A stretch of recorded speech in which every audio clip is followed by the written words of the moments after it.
આપણે સમાધિ લેવા તૈયાર છે, બધું ગેંગે ફેફે મનમાં આવે એમ દેહ ધનાધન બધું ચાલે છે એવું નથી. મેં મારા સંદેશો મારા સમાજ માટે આપ્યો છે.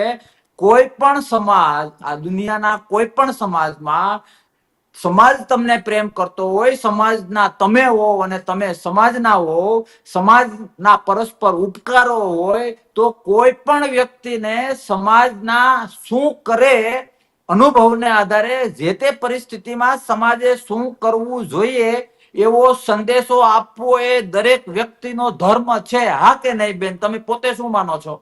હોય જ. મેં મારા સમાજને સંદેશો આપ્યો હતો કે હીરાભાઈને આ રીતે મનરેગા આ તે જે કઈ વાર્તા થઈ હતી, પણ હીરાભાઈ એક મોટો યોદ્ધો છે સમાજ માટે, એને ઘણો બધો ઘસાયેલો, પણ હીરાભાઈ નહીં, કોઈ પણ સમાજનો કોઈ પણ આગેવાન કે જે સમાજ પાછળ સમર્પિત હોય, સમાજને પ્રત્યક્ષ પરોક્ષ મદદ કરી હોય અને સમાજનો શુભચિંતક હોય, તો મેં મારા સમાજને સંદેશો આપ્યો હતો કે આવી પરિસ્થિતિમાં સમાજે આવું કરવું જોઈએ.